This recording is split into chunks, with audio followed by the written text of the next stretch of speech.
O ex-ministro do Supremo Tribunal Federal, Marco Aurélio Mello, chamou boa parte das decisões do ministro Alexandre de Moraes relacionadas aos atos do 8 de janeiro de exageradas. Em entrevista à Gazeta do Povo, Mello alertou que Moraes pode vir a sofrer consequências dependendo de como for a renovação do Senado nas eleições de 2026. Abre aspas. O Supremo pode e deve interpretar a Constituição Federal, fazendo por último, tendo a última palavra sobre o direito positivo. Mas terá que observar ao implementar a Constituição o que nela se contém, interpretando e não criando regras. A criação cabe em si aos nossos representantes, deputados federais e aos representantes dos estados, que são os senadores. Fecha aspas. O ministro Moraes vem sendo duramente criticado por conta das penas impostas aos envolvidos no 8 de janeiro, como os 14 anos de prisão da cabeleireira Débora dos Santos por manchar com batom a estátua da Justiça. A decisão do magistrado, no entanto, não foi unânime. Foi contestada por alguns dos ministros da primeira turma do Supremo, como Luiz Fux, que defendeu uma pena de 1 ano e 6 meses para Débora dos Santos. Silvio Navarro, muito boa noite, seja bem-vindo. A gente abre o programa destacando mais uma fala do ex-ministro do Supremo Tribunal Federal, Marco Aurélio Mello. Não é a primeira vez que ele se manifesta, que ele critica algumas decisões de ministros do Supremo. E eu queria trazer um outro trecho, Silvio. Primeiro ele fala sobre a interpretação da Constituição Federal, mas também quando ele fala da renovação do Senado para 2026. Peço licença para registrar mais essa aspas do ex-ministro Marco Aurélio Mello. As questões do Supremo precisam ser resolvidas internamente pelo colegiado maior. E lá são 11 cadeiras. Agora precisamos aguardar para ver o que vai ocorrer. Eu não queria, evidentemente, principalmente se tivermos uma renovação maior do Senado, estar na pele do ministro Alexandre de Moraes, fecho aspas, para um trecho da entrevista de Marco Aurélio Mello, concedida à Gazeta do Povo. Silvio, muito boa noite, seja bem-vindo.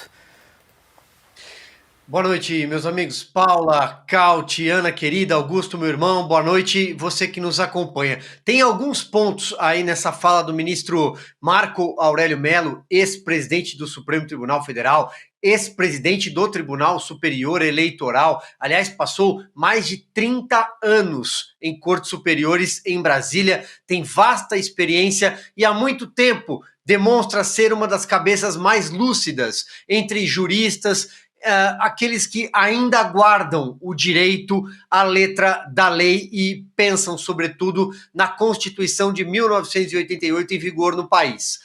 Vamos a eles de forma muito breve, Paula. Primeiro, ministro Marco Aurélio Mello, antes de Alexandre de Moraes chegar à presidência da Corte Eleitoral, ele deu uma entrevista à BBC, que depois foi reproduzida por outros veículos, e ele também repetiu o que disse à BBC para outros veículos brasileiros, inclusive para a Revista Oeste, numa entrevista para a nossa redação.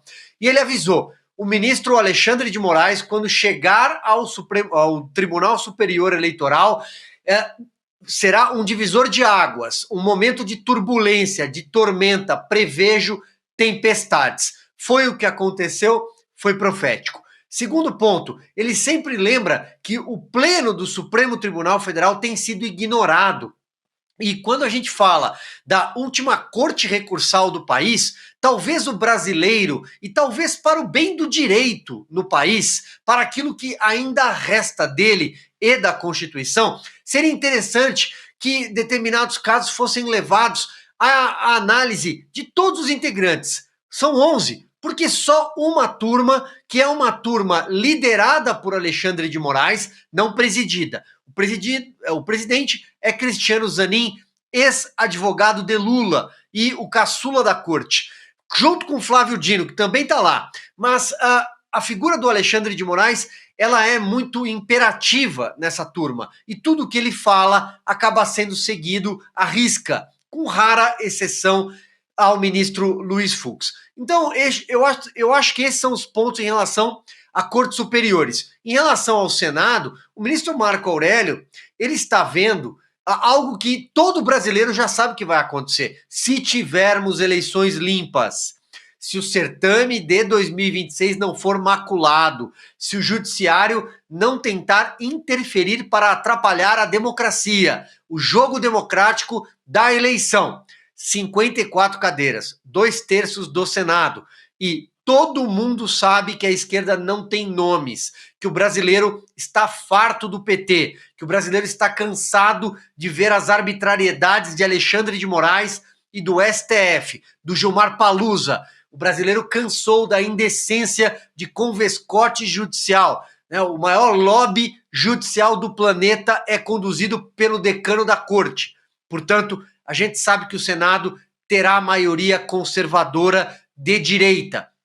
E aí cumprirá a sua prerrogativa, que é analisar o impeachment de um ministro do Supremo Tribunal Federal. Se será empichado ou não, não sabemos. Mas este é o ponto. Terá um presidente eleito pela maioria conservadora e de direita, capaz de simplesmente pautar, com a única característica, e talvez a mais louvável, a coragem de pautar e a coragem de enfrentar de frente, né, de cara, com a cara limpa, o sistema de freios e contrapesos que faz muito bem à República.